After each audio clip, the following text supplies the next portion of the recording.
पति हाथ पांव छिलवाकर और एक आंख सुझवाकर घर आया। पत्नी ने घबराकर पति से पूछा, क्या हुआ? पति, कुछ नहीं, एक औरत स्कूटी से टक्कर मार के निकल गई। पत्नी, तो उसके स्कूटर का नंबर नोट किया? कौन थी? कुछ तो याद होगा। पति, नहीं, दर्द के कारण स्कूटर का रंग और नंबर तो नहीं देख पाया, पर बहुत गोरी और सुनहरे बाल वाली थी। उसने गहरे हरे रंग का सूट पहना था, गुलाबी कलर की चूड़ियां, गहरे लाल कलर की लिपस्टिक, कानों में हीरे की बालियां थीं, हाथों में मेहंदी लगी थी और हाथ दाएं गाल पे होठों के पास तिल भी था। इतना बताते ही पतिदेव की दूसरी आंख भी सूज गई।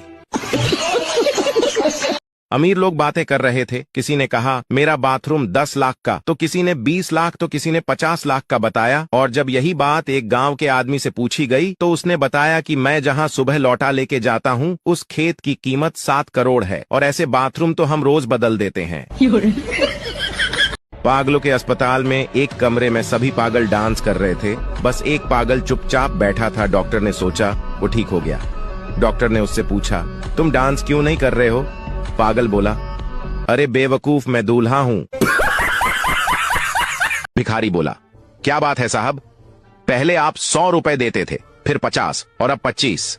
साहब बोला, पहले मैं कुंवारा था, फिर मेरी शादी हो गई और अब एक बच्चा हो गया है। भिखारी बोला, वाह साहब वाह, बहुत अच्छे, इसका मतलब पूरा परिवार मेरे हिस्से के पैसे पर ऐश कर रहा है।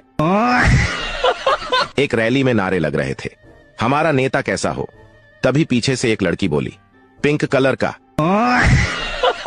स्कूल टाइम में अगर गलती से दूसरी क्लास में चले जाते थे तो ऐसा लगता था जैसे कि किसी दूसरे ग्रह पर आ गए हों और उस क्लास के सारे बच्चे ऐसे देखते थे जैसे कि कोई एलियन आ गया हो।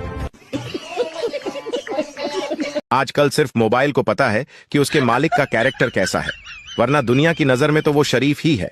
अच्छा, फोटो ना आने पर पहला कसूर मोबाइल का, दूसरा बैकग्राउंड का, तीसरा सदा खींचने वाले का होता है।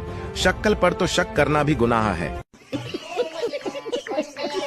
मरने की हालत में पलंग पर पड़े पिता के पास 2 भाई और एक बहन बैठे थे। पिता ने कहा, मैंने जिनसे उधार लिया था सबको चुका दिया है, जिनसे पैसे वापस लेने थे उनसे ले भी चुका हूँ, सिर्फ एक जगह बड़ी रकम फंसी है, तुम लोग वसूल सको तो आपस में बांट लेना। तीनों संतान एक साथ बोली, जी बाबूजी, जैसी आपकी आज्ञा। किससे कितने पैसे लेने हैं? पिताजी बोले, पता नहीं कब मेरे प्राण निकल जाएं, इसलिए मैंने घर के नीचे वाले कमरे की अलमारी में एक खत लिख कर रखा है, मेरी मृत्यु के बाद देख लेना। थोड़ी देर बाद पिताजी ने अंतिम सांस ली। सब काम निपटाने के बाद बच्चों ने घर के कमरे में रखा खत निकाला। लिखा था, 2014 में मोदी ने 15 लाख देने का वादा किया था, मेरे हिस्से का मिल जाए तो तुम तीनों 5-5 लाख बांट लेना।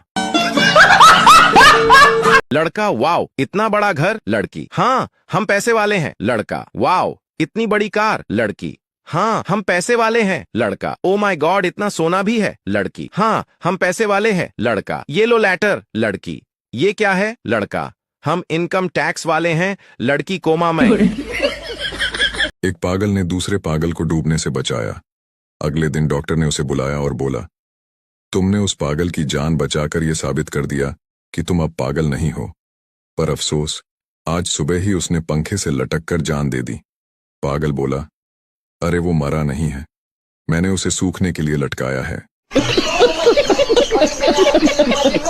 एक शैतानी चुड़ैल ने 60 साल के हस्बैंड एंड वाइफ से कहा, मैं तुम दोनों की एक एक विश पूरी कर सकती हूँ। वाइफ बोली, मैं अपने पति के साथ सारी दुनिया घूमना चाहती हूँ। चुड़ैल ने छुटकी बजाई और 2 टिकट्स आ गए। फिर हस्बैंड से पूछा, तुम बोलो क्या चाहते हो? हस्बैंड बोला, मुझे अपने से 30 साल छोटी वाइफ चाहिए। चुड़ैल ने छुटकी बजाई और हस्बैंड को 90 साल का कर दिया। आदमी को याद रखना चाहिए कि चुड़ैल भी औरत ही होती है।